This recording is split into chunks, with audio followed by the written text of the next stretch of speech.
I'm Tracy Baxter with today's Record Newswatch. Those who packed a banquet room at the Sullivan Hotel on Rock Hill last evening were all of like mind. They want to do what they can to ensure passage of Prop 1, a proposition that will appear on the state ballot November 5th that, if approved, will authorize the creation of 4 casino gambling resorts in the state, including 2 in the Catskill region. The rally served as a local launching pad for an effort by supporters to spread the message to residents in other parts of the state that approval of casino gaming will mean jobs, money for education, and tax relief. Well, we're hoping to unify a message. We're hoping that our message that we're putting on paper today and educating people with is something that will catch fire around the state. You know, everybody's been touched by Sullivan County in one way or another. Catskills have been an important part of many people's lives over the years, and this is their way of possibly seeing a rebirth happen for us here. We're probably going to put together a speakers bureau, and wherever we can get out and deliver the message, that's what we're going to do. But we needed to start locally. We needed to get our local community to really understand what it is, and then for them to go out and be our ambassadors. Through the organized labor, we're going to contact our counterparts that are in New York City and get them on board and to let them know that this is good for everybody. They'll benefit by having a casino here just by the spill off of the money that's made from the state. We're sick and tired of seeing our constituents go to Pennsylvania, New Jersey, Massachusetts to get Class 3 gaming, and we want it here. Some at last night's rally said the November 5th referendum vote also boils down to a referendum on Sullivan County's future, and is the closest the county's come to realizing a decades-long dream of casino gambling.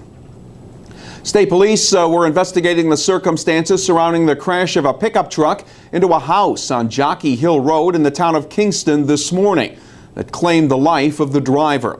As of early this afternoon, police had yet to release the identity of the victim, a 58-year-old man from the Dutchess County community of Stottsburg. The 2 people in the house at the time were not injured. Meantime, an Ellenville man has been identified as the victim of the Wednesday morning 2-vehicle crash that closed an Ulster County section of Route 209 for most of the day. Police say a pickup truck driven by 42-year-old Peter Hull collided with an oncoming tractor-trailer near Whitelands Road in the town of Marbletown. Hull was pronounced dead at the scene. The rig overturned, spilling diesel fuel and its cargo. Police were attempting to determine if one of the vehicles had been in the wrong lane. A Port Jervis woman has been named in a multi-felony count indictment for her role in a school bus car crash back in February in the town of Deer Park. An Orange County grand jury has indicted 32-year-old Caitlin Raylo on multiple charges of vehicular assault and driving while ability impaired by drugs. Raylo was driving a school bus from the New Life Christian School in Matamoros when it collided with a car while the bus was making a turn onto Peenpack Trail. The driver of the car, 19-year-old Justin Mahar of Godefroy, suffered serious injuries. Raylo is currently free on $5,000 bail, pending arraignment on the charges next Monday. He'd been working as a local veterans advocate, assisting with such things as helping jailed veterans navigate the court system. Now, John Ventisinkyu has been charged with stealing thousands of dollars worth of welfare and Medicaid benefits. The 63-year-old Vietnam veteran from Monticello has been charged with the felonies of grand larceny, welfare fraud, and offering a false instrument for filing. Monticello police say an investigation conducted by the Sullivan County Welfare Fraud Unit determined that Ventisinkyu intentionally filed false applications with the Department of Family Services and received more than $37,000 in stolen benefits. Emotions were running high in Rosendale last night, where a standing room only crowd packed the community center to speak out on a proposed zoning law amendment that would pave the way for construction of the controversial Williams Lake Resort project. The development on the 779-acre lakefront property would include a 130-room hotel along with a mix of 150 townhouses and single-family homes. Now, both supporters and opponents have voiced criticism of the amendment, calling it too vague. The town board will ultimately vote on the amendment, but Rosendale Supervisor Gene Walsh says the town still needs to work on its master plan. It was a drug buy and robbery that ended with a shooting in Newburgh that left the victim a quadriplegic. And today in Orange County Court, one of the men responsible, 23-year-old Malcolm Rich of Newburgh, was sentenced to 8 years in prison after pleading guilty to a first-degree robbery charge. Rich and a co-defendant, 25-year-old Jason Lowe of Newburgh, shot the victim and another man who had stepped into the hallway during the robbery. Lowe, the shooter, is expected to get a 15-year prison sentence for his guilty plea.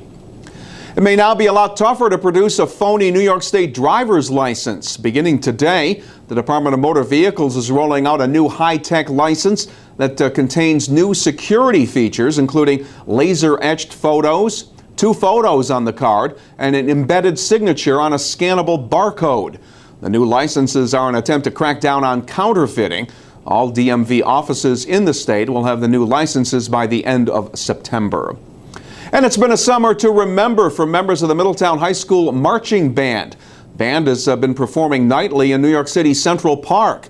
It's part of the Public Theater's Shakespeare in the Park production of Love's Labor's Lost.